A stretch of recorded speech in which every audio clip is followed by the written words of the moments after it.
Chapter 43. And the famine was sore in the land. And it came to pass, when they had eaten up the corn which they had brought out of Egypt, their father said unto them, Go again, buy us a little food.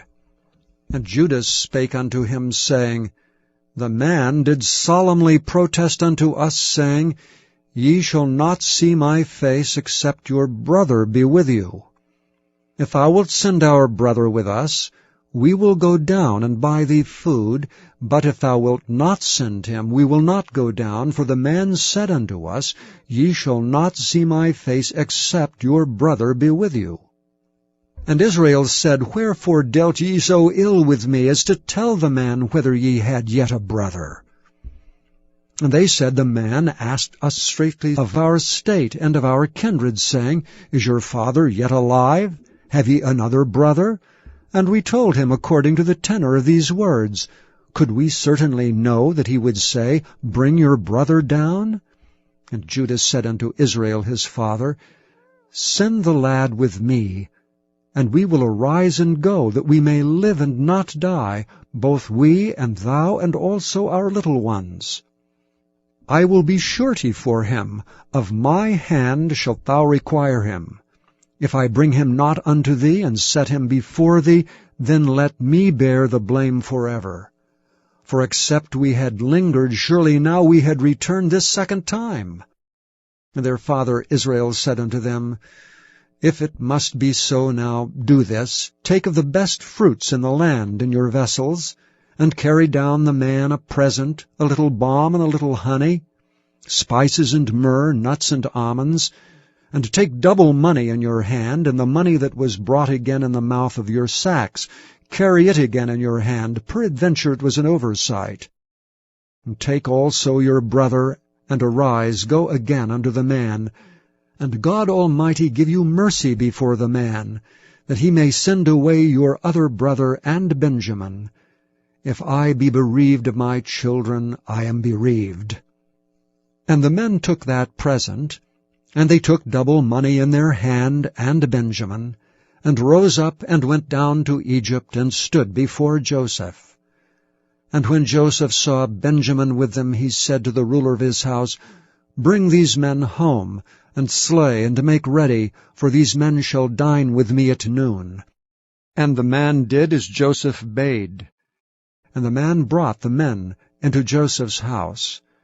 And the men were afraid, because they were brought into Joseph's house, and they said, Because of the money that was returned in our sacks at the first time are we brought in, that he may seek occasion against us, and fall upon us, and take us for bondmen and our asses.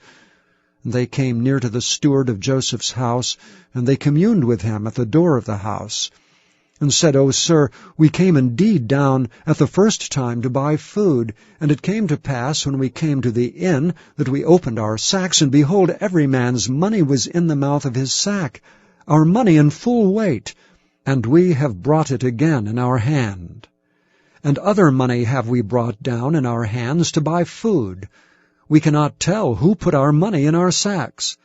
And he said, Peace be to you, fear not.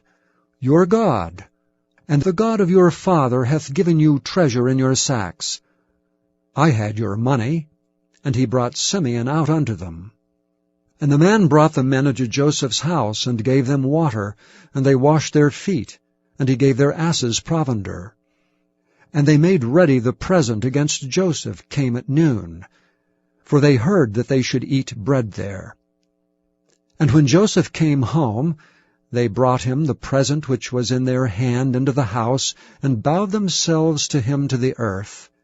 And he asked them of their welfare, and said, Is your father well, the old man of whom ye spake? Is he yet alive? And they answered, Thy servant our father is in good health, he is yet alive. And they bowed down their heads, and made obeisance. And he lifted up his eyes, and saw his brother Benjamin, his mother's son, and said, Is this your younger brother, of whom ye spake unto me? And he said, God be gracious unto thee, my son. And Joseph made haste, for his bowels did yearn upon his brother, and he sought where to weep. And he entered into his chamber, and wept there. And he washed his face, and went out, and refrained himself, and said, Set on bread. And they set on for him by himself, and for them by themselves, and for the Egyptians which did eat with him, by themselves, because the Egyptians might not eat bread with the Hebrews, for that is an abomination unto the Egyptians. And they sat before him, the firstborn according to his birthright, and the youngest according to his youth. And the men marveled one at another. And he took and sent messes unto them from before him, but Benjamin's mess was 5 times so much as any of theirs. And they drank and were merry with him.